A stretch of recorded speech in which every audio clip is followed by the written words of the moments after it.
Welcome back, I should say, to the Eureka Conservative Charlie Kirk Bible read and Bob Rant. Definitely got to come up with a better name. Hello, everyone. It has been a while. I took the long weekend off. I'm back in black. Hope you don't offend, but the old mighty Tigers, Richmond, I'm wearing. So I'm back in black. We just took the dog for a walk. So had to get that in today because I've got some busy stuff on tonight. So if I didn't take him now, he's never going to get it. Speaking of which, where is he? There he is, coming across to say g'day. Hopefully he'll get on his couch because right here he's a pain in the neck. Come on, get on your couch. Get on your couch. Good boy. There he goes. He knows where to be. So, like a lot of our politicians. So, yeah, took the weekend off. Then yesterday the NBN was bouncing up and down like crazy.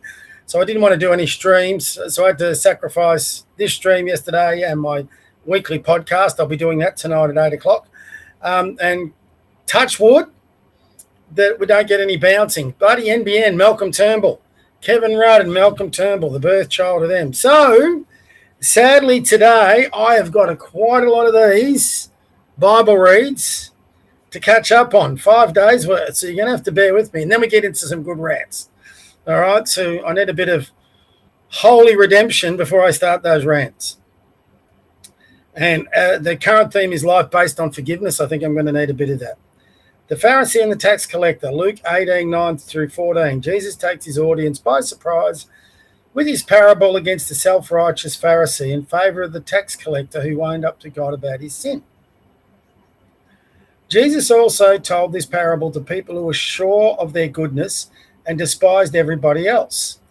Once there were two men, it sounds like a lot of people on X. Once there were two men who went up to the temple to pray. One was a Pharisee, the other a tax collector.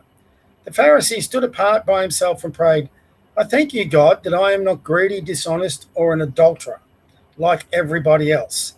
I thank you that I am not like that tax collector over there. I fast 2 days a week and I give you 1/10 of all my income. But the tax collector stood at a distance and would not even raise his face to heaven, but beat on his breast and said, God, have pity on me, a sinner. I tell you, said Jesus, the tax collector and not the Pharisee was in the right with God when he went home. For everyone who makes himself great will be humbled, and everyone who humbles himself will be made great. Really interesting that. This is one of the reasons I became a Christian. I shouldn't say I became a Christian. I was pretty much born a Catholic. Mum raised me as a Catholic and all that, but I never accepted my faith. Probably till about, I really nearly can tell the age, about 27. And that's when I really started reading the Bible for myself. Not from a priest's point of view, not from Mum's point of view, not from any. I just wanted to read the Gospels of Christ, and I wanted to make my own decision. Do I want to be a Catholic? Even though I'd done my confirmations and Holy Communions, that was important for me to make that decision.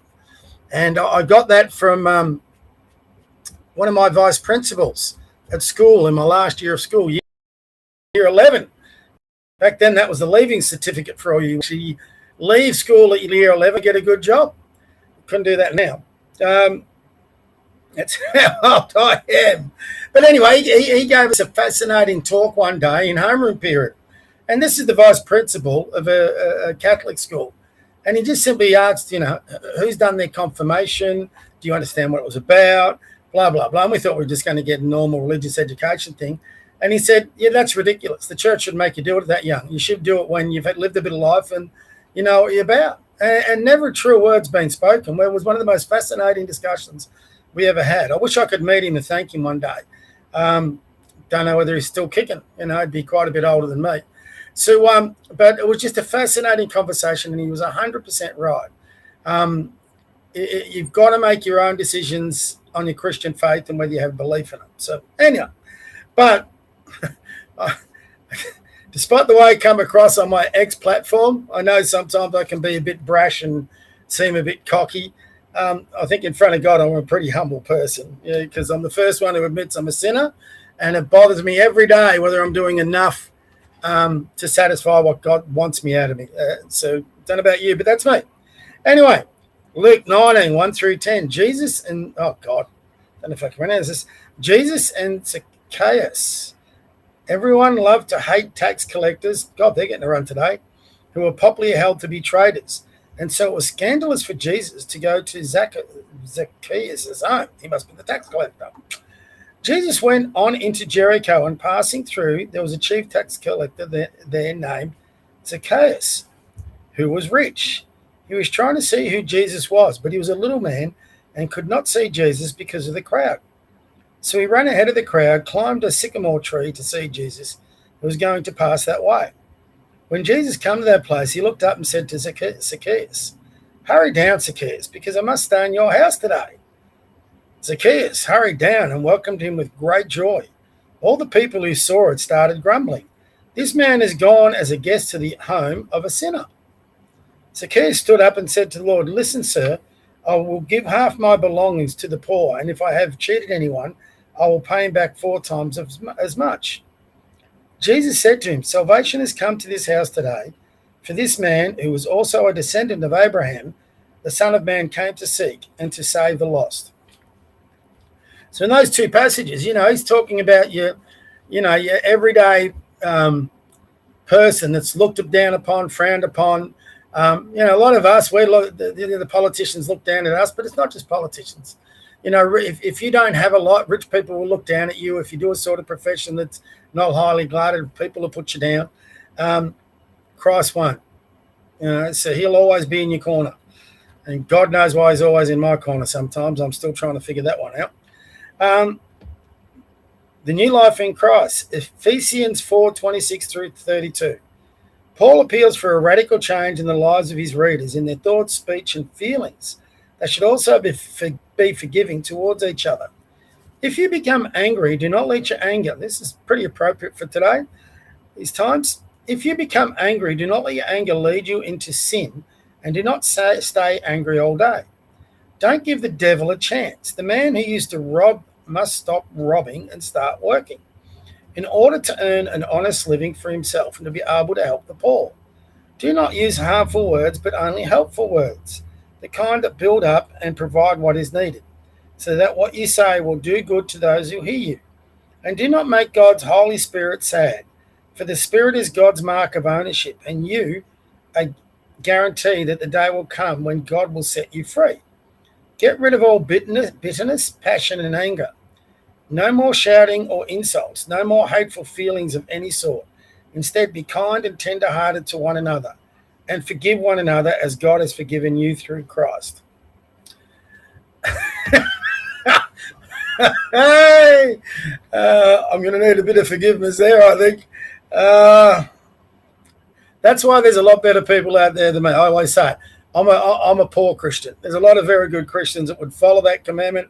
I got to say this sentence here: get rid of all bitterness, passion, and anger. I'm a very passionate person. Now, I'm not really bitter. I hold my bitterness inside. I have bitterness, but I don't in my life. I don't let that get out. I just move on. There's a lot of people I could be very bitter at in my lifetime. Really, more than most people, I would think. But I just choose. It's just a waste of time. What's it going to do? So I am guilty of bitterness, but I keep it inside. I can't say the same about passion. And anger gets the better of me from time to time. So, I just got to keep saying my rosaries and understanding forgiveness. This is a bit of fun. The priestly blessing, Numbers 6:22 through 27. To pronounce God's blessing in God's name on someone was tantamount to actually giving them the benefits of the blessing. The Lord commanded Moses to tell Aaron and his sons to use the following words in blessing the people of Israel. May the Lord bless you and take care of you. May the Lord be kind and gracious to you. May the Lord look on you with favor and give you peace. And the Lord said, if they pronounce my name as a blessing upon the people of Israel, I will bless them. We're getting there. 2 to go, guys. Wise advice. I need a bit of this. Proverbs 3:11-26. Some of the wonderful facets of the precious jewel of wisdom are highlighted in the form of short telling proverbs. Well, I need a bit of wisdom, that's for sure, as do we all. When the Lord corrects you, my son, pay close attention and take it as a warning. The Lord corrects those he loves, as a father corrects a son of whom he is proud.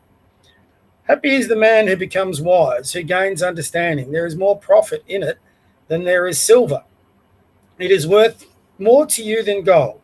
Wisdom is more valuable than the jewels. Nothing you could want can compare with it. Wisdom offers you long life as well as wealth and honor.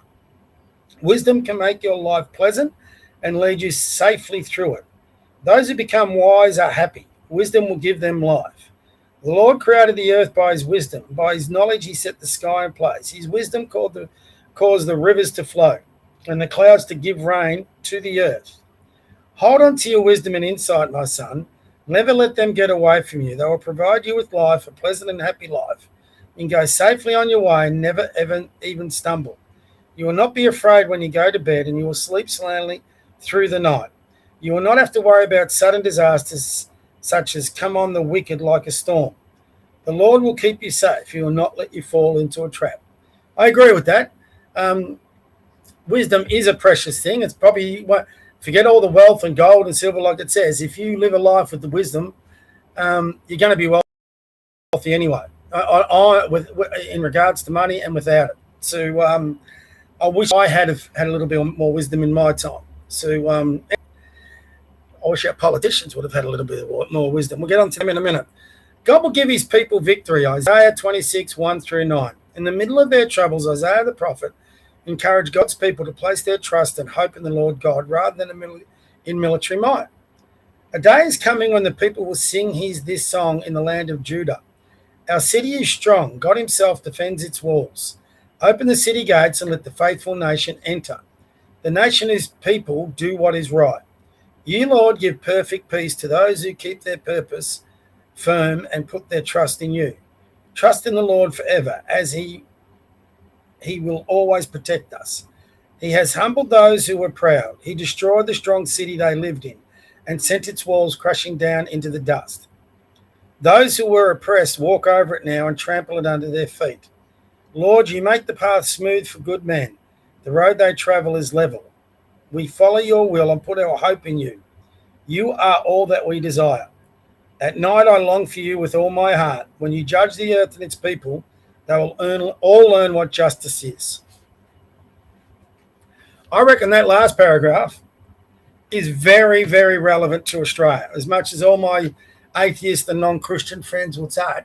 We've got all our innocent types. They all talk about white Australia and all that, but I think they missed the biggest point of what Australia used to be. It wasn't about so much a white Australia or white nationalism. It was about a Christian country. We were overwhelmingly at federation, a Christian country, and that continued right through to probably the 70s, late 60s, early 70s. And then Australia started turning away from Christianity, turning away from Jesus Christ himself. And ever since, it's been no coincidence that we've been in downfall. We had some good years there in the 80s and 90s, but Australia right now is not a Christian nation, not as much as what it used to be. We're not even a majority of Christians anymore. So, we're embracing, this is a personal opinion, but we're embracing ideologies that are anti-Christian. The Islamic ideology is anti-Christian. The atheist ideology obviously is anti-Christian. The Marxist ideology is anti-Christian. The communist ideology is anti-Christian. The socialist ideology is anti-Christian. How do I know that? Well, we're saying men or women. We've got drag queens reading, stories to kids. We embrace abortion. We embrace he, her, him pronouns. We have taken marriage as a Christian ceremony and debauched it. We embrace sexual tendencies that don't meet Christian values. We are destroying the family. Everything that is pro-Christian, we're tearing down. So we've turned our back on, as a nation, it says there, as a people, so it's not talking about individuals. So there's a lot of good Christians still in Australia. There's a lot of good people still in Australia, but as a nation, we've turned our back to it. I mean, it's only a matter of time. For example, they say the Lord's Prayer in Parliament. It's only a matter of time before that goes.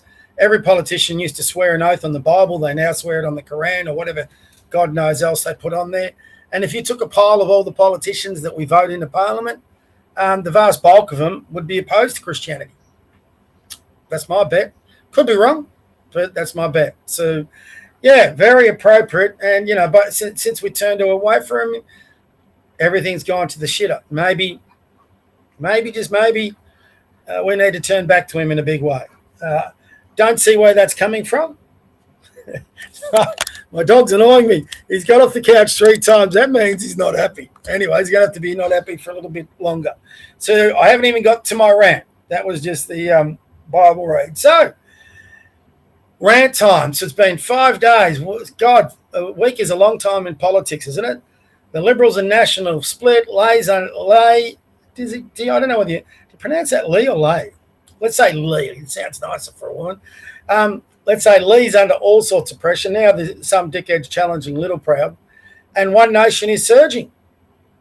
And we're all in this environment where we don't know what's coming next. Now, I'm jumping on board the One Nation train for only one reason. I just can't stand the moderates inside the Liberal Party anymore. I've just lost all tolerance when they talk about bitterness and anger. I just can't stand the moderates. I've written 2 letters to all Liberal Party members and candidates to the last election. I'm going to write a 3rd one. The first 2 are aimed at the Conservatives. This next one's going to be aimed at the moderates. Right? Yesterday, like I do when I'm doing work, so for me, school's coming back, so that means my work gets busy in what I do. So I've been pretty flat out the last couple of days, and having my NBN bouncing up and down didn't help. So I do have Sky News on in the background. And when the NBN went down, usually it's just in the background and I miss a lot of it. But yesterday I was having a couple of coffees and just really listening because my internet was down. And they just had a conga line of moderate politicians trying to save Lay's job. She's gone. I mean, I don't know what they're trying to save. Are the Liberal Party strategists and politicians not looking at the polls? And they know... John Howard used to say he didn't need polls. He had his members from his local electorates getting the pulse of the electorate and bringing it back to him. So that's how he used to understand the pulse of the nation, if you want to call it that. And I think that's very valid. But I don't think many of the local MPs get out amongst their electorate anymore. Honestly don't. I think they're bunkered down. They're more on social media, which I don't think is an accurate thing in the poll, because we all get in our bubbles. I'm a Conservative. I'm in my Conservative bubble. I could put a poll out tomorrow and it would overwhelmingly come back in favour of the Conservative slant of view. I mean, everyone who gets these polls up and says what you do, it's always going to slant the way you want it to slant. So it's not an accurate snapshot of the electorate. But there is not, I struggle to find one single person that's happy with any of the parties, to be honest. And there's certainly a lot of doubt about One Nation where I am. Because I say, yeah, I'm jumping on the one. They go, just about nearly everyone I speak to outside social media, they all don't want the ALP. None of them want the ALP. They all want them gone, everyone. But they don't have faith in the Liberals. But if the Liberals could put up, especially in the cities, in the city seats, if the Liberals could put up a semi-conservative platform, not a moderate one, not a Teals one, I think they would be shocked at how well they would go. Everyone talks to me, even immigrants have been here for 2-3 generations, have had their kids here. They have concerns about mass immigration. They have concerns about crime. They have concerns about the people we're bringing into the country. Don't forget, a lot of our longer-term immigrants have come here because we were a Christian country. Now they're seeing flux of radical Islamists and people with, from third world countries who've gone through civil wars, and they don't want that. They're concerned about that. They see the craziness of it all. A lot of the Asian immigrants we come here. I had a young boy. He's an Asian immigrant, and look, with my basketball teams, I do a silent prayer for the game, just to ask God to protect the boys and look after them. One of the boys, he's a Chinese Catholic, and he asked whether he could join me. So he came across, and I said, sure, no worries. A bit awkward because I'd never done it before. So the two of us got a corner at this big stadium full of people, and we did a prayer, and I just asked him, It was really interesting, actually. I asked him, okay, do you know the Lord's Prayer? I said, what I do is I say the Lord's Prayer and then I say a special basketball prayer for my team. All right? That's just a little thing I've got to do. And I told my parents about it, but this was the first boy who did the prayer with me for the game. And I said, mate, do you know the Lord's Prayer? And he goes, yeah, I do, but only in Chinese. I don't know it in English. Which I found strange because he knows English pretty well. So I thought you should be able to translate it. And I said, we didn't have long before the game. I said, don't worry, I'll say it. You just go along with it. So we did and whatever. But, they were just struck. This was a Chinese immigrants. They've come across here. They've had their kids in Australia. They're getting away from all these radical ideologies, the communists, the Marxists, and they're shaking their head at going, why is Australia going down this road? Why are we going down this road? So if you're a centre-right party, and I keep saying this, I'll say it for One Nation, there is hundreds of thousands of people there that you can get if you can sell the right message to them. There's this perception that all the immigrants will just vote ALP. That's wrong. That's so wrong. It's just that the One Nation and Liberals, they just wave the white flag of surrender.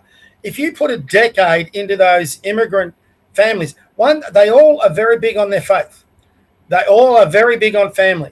They are all very big against dictatorial regimes like the Marxists and communists in the countries they came from. They're all very big on business and building wealth for their families and giving them a good education. All the values that have always been for a long time Liberal and National Party values, especially Liberal ones, they're not there now, I know that. I'm talking about, back Howard days. These are the forgotten people that Howard used to go to. And the Nationals have got to find a way to get to it. If they ever want to win government, I know they're rising in the polls and everyone's getting excited. Well, those poll numbers, where are those numbers? Are they in the regions? Are they in the outer cities? I don't think in Melbourne, One Nation just doesn't rate. I'm sorry for all those who think it should. Hopefully it will. But in the coming state election this year, One Nation is not going to have an impact. I'm going to tell you that now. So we're sort of an isolation this year. And in fact, the bulk of the One Nation voters would still be in northern New South Wales and Queensland. Fair enough. But they've got to, if they want to win government, they've got to get elsewhere. So it'll be interesting to see how they go. They say they're going to field candidates in every seat. I hope they do. They say they've got branches now in every electorate. I hope that's the case. And they say they're now looking for MPs to stand at the coming election. There's a lot more needed than that. So, for example, funds. I remember there was one stage when I was in the Liberal Democrats or the Libertarians, and they were looking for candidates for election. So I actually put my hand up. They never responded for about 4 months. But one of the reasons I left the party, you ask for volunteers, you put your hand up, and then no one contacts you, Hopefully they're a bit better organised now. Maybe the Victorian ones are. I'm not too sure about the New South Wales ones. I don't even know what the New South Wales one stands for, which I'll get to in a minute. But I've now lost my train of thought. I'll get it back in a tick. Just bear with me.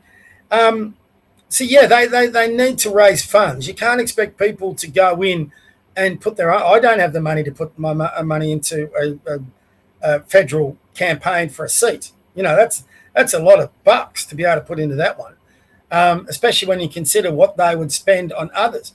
You look at everyone doesn't want lobbyists. Everyone doesn't want millionaires backing it. But how else do you stand for election? At the end of the day, and this is where maybe a publicly funded election does make sense.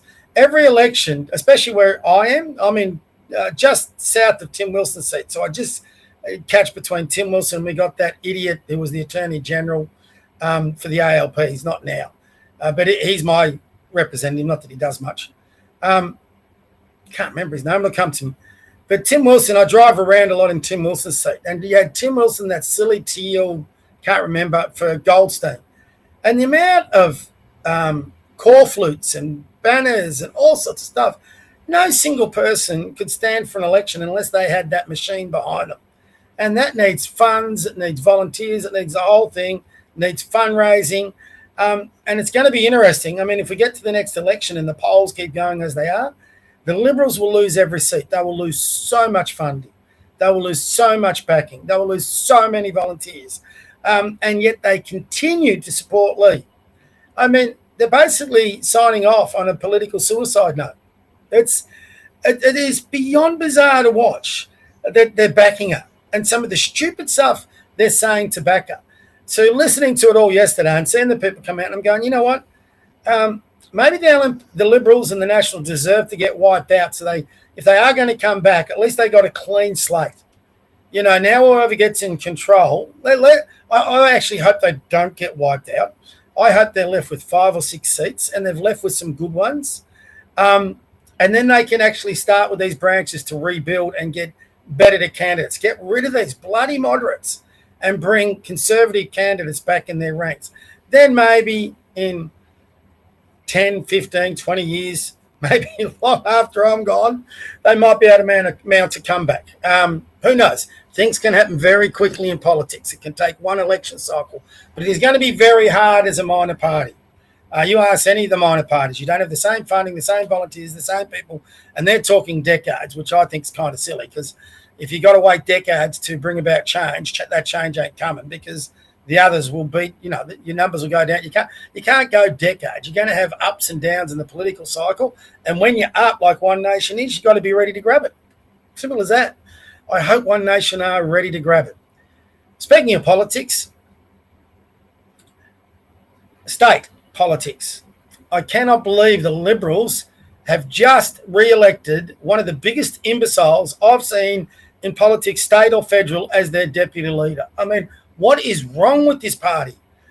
Forget federally, people in Melbourne are screaming out for an alternative government to vote in November.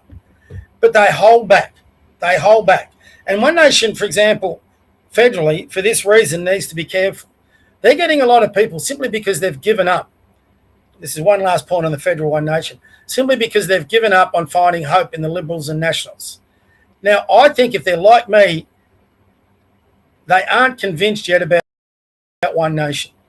We're moving because of outright frustration with the Liberals, and we'll move to One Nation until you let us down. Now, there's an idiot, I can't remember, Collins something, who's going to challenge David Littleproud because he thinks the coalition's got to stick together, because he thinks Lay's a good leader, even though he voted against the bill last week.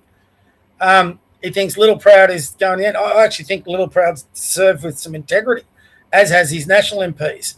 It's a bit disappointing that their polling went down a bit, because, you should get a boost when you serve with some integrity a little. But this moron wants to take him back under the Liberal banner under Lay. And I'm going, there's just idiots in that LNP ranks. I mean, there's no other way to get over it. They don't have a strategic brain in their body. The best thing they could ever do is split ranks for 12 months from the Liberals. I don't see why there's a rush to go back in. You could do that 10 months out from the election. You could do that after the election. Get your house in order. Get your shit in together. Understand what you stand for. Go back to your constituents, not the bloody Liberal Party. And this dickhead wants to call a leadership spill. So anyway, we've lost sight. Everyone who used to vote Liberal and National, I've done it for over a decade. But, I've been waiting for one of the minor parties to emerge. One Nation's emerged. So I'm happy to go over and jump on One Nation, because I legitimately think if it keeps going the way it's going, they have a shot at government. If not next election, the election after. I hope it's the next election. But, people are going there because they're so frustrated with that. If there was talk, because this guy is challenging Littleproud, who thinks Lay's great and wants to go back to coalition. He's a colleague of Barnaby Joyce. Barnaby Joyce was trying to poach him into One Nation. If that's the case, then I've got real serious doubts about the vetting process at One Nation. We're just going to have more of the same bullshit at One Nation. So I'm on the One Nation train for now, but I'm not convinced about it. I've jumped on. I'll see what the next couple of platforms look like, and if by the third platform it's not right, I'll be jumping off. I haven't given you a shot at the bar at the moment. I'll do it in a tick. But here we are in state politics, where One Nation is not a factor. It's just not a factor down in Victoria. It's either the ALP or LNP. And David Southwick, who did the bloody hospital car stunt with Georgia Crozier, who's played a big role in the Liberal defeats, the last 3 Liberal defeats, and they voted him back in a leadership position. Seriously? So they got rid of the Conservative and his crew, Brad Batten. So we had Sam Groth and a few others. Brad Batten was winning in the polls. He was taking the party back to a Conservative base.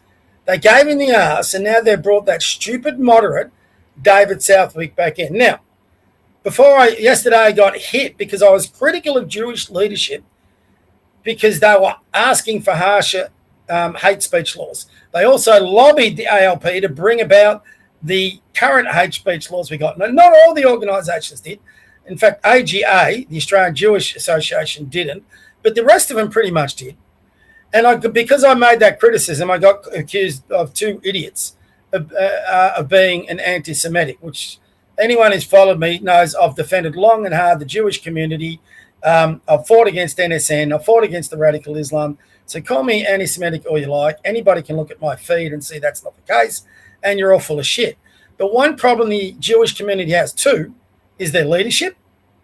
I mean, at the Sydney Opera House, they're all hugging the rabbis, and everybody else is hugging Elbow, and Elbow makes his apology. And what's Tony Burke's first act with these new hate speech laws to do? It's to ban a Jewish guy. I mean, I was going to say, if it wasn't so sad, it'd be funny, but it is actually kind of funny. I mean, here they are all embracing him, hugging him, saying hate speech laws, and Burke's gone and used it to ban one of them. I mean, you saw that coming a mile off. It's just insanely stupid. And so I made a critique of that about the Jewish leadership. So apparently now I'm anti-Semitic because I criticise the Jewish leadership. So as Southwick is the only reason he's got the deputy leader's job, because it couldn't be based on talent. It couldn't be based on ability. It couldn't be based on IQ. It couldn't be based on his oral abilities because he's got none. He can't speak. He's just an absolute imbecile. He's a moron. And politically, he's just hopeless. He's no strategic brain. And God help us if they actually do manage to win and he becomes deputy premier. Oh, my God. But it just shows they're actually taking the only reason, and why I bring up the Jewish connection, the only reason I can think, and this is not an anti-Semitic thing, it's why has he got the deputy leader's job? The only thing I can think of from the going back to, because in the current environment and with the Liberals seeing themselves as the champions of the Jewish community, is this is a little carrot across there saying we're going to put a Jewish guy as deputy premier. So we're not anti-Semitic. So to differentiate between them and Labor. That's I think their strategy. I can't think of any other strategy for it. I really am struggling to understand how they can go back to that more. And that is not an anti-Semitic thing. That is just an observation and a critique of why they would put a moron such as Southwick back as their deputy leader. And, I want to get rid of the ALP this November. But I think, sorry, guys, I just had a message coming through. I've got to keep tabs of it a little bit. So, I want the ALP gone. I think everyone in Melbourne wants them gone. But we've got to have something to vote for. If what you're voting for is no better than the ALP will win. Because the ALP will always get their sycophants backing themselves all the time. So,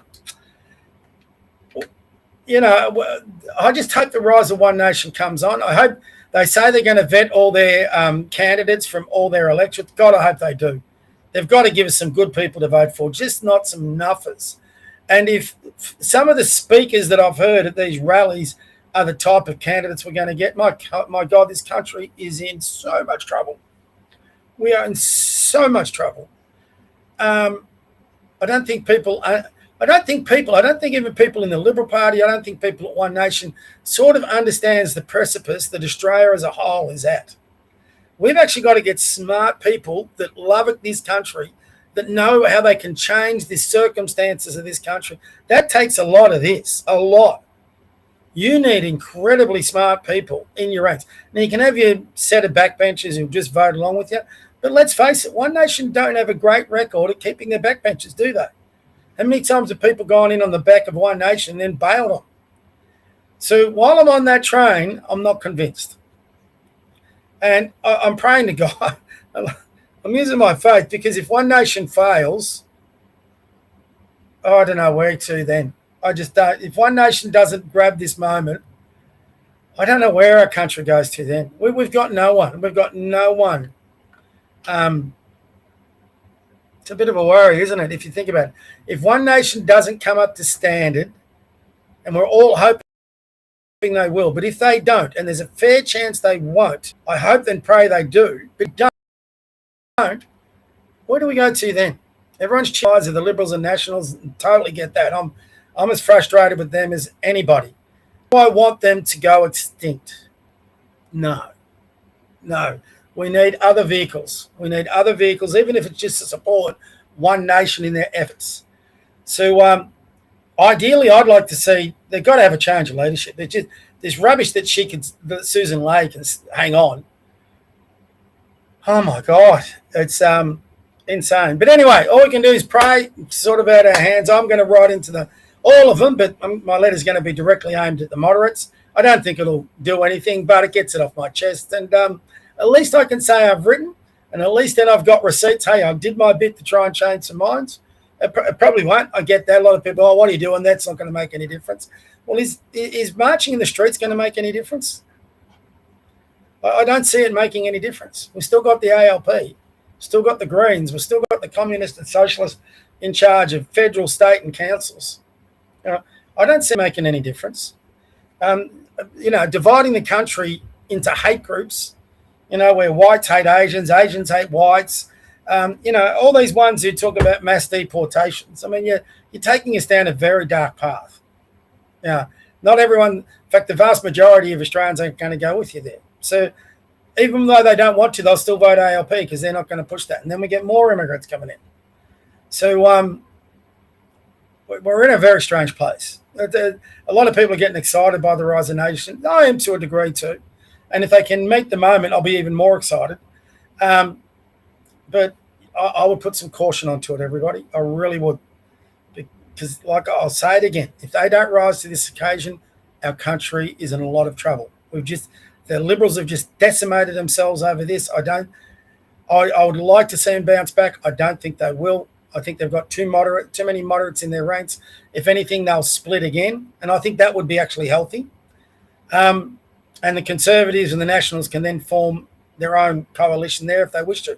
I think that still would be the smart move. The Conservatives of the Liberal Party to split and go join the Nationals and form a new party. And then they could work in cahoots with One Nation. That's what they need to do. But will they do it? I don't think so. So anyway, that's enough from me for one day. I had a bit of catching up to do. Got a lot of work to do, so I better get going. Tonight, 8 o'clock, Eureka Conservative podcast. I haven't got time to write this new policy, but we are going to go over the policy tonight. I think it's going to be a ripper. And we just keep adding on. For those who listened in last week, I haven't had the chance to write up. We had a bit of fun last week. What would you do if you're a Liberal leader? And as we're doing it live, I was typing up a document that I'm going to send to all the Liberals. So I've got to get onto that before they have whatever leadership spill. So I'll have to just cover it to bullet points. But it was a bit of fun. I'll put it in a document and I'll share it with everyone next week after I've sent it to the Liberal MPs. Those few remaining, eh? Anyway, thanks everyone for listening. God bless you. God bless your kids. God bless your grandparents. God bless your pets. Say goodbye, JJ. Here he comes. See, he always gets up to say goodbye, pretty much. Some days he won't, but most days he does. He knows when I'm getting out and he can have my attention again. And God bless that flag. God bless his country. And God bless One Nation. If you're a Christian, pray for them. They're going to need our prayers. I'm not kidding when I say this. This country needs a bit of a miracle. So if you're a Christian, pray for that miracle. I actually think we need it. And I'll tell you why. I haven't given you, God bless everyone, but one thing I haven't done yet is showing you the picture of the bay. And there she is. She's a bit overcast today, a bit choppy, and a pretty good view to leave off with, because I think as a country we're heading into much choppier waters than what are out on those bay. Boom, boom. Finish off with. See everyone. See you tomorrow, or see you tonight, hopefully. 8 o'clock. Talk soon. Bye.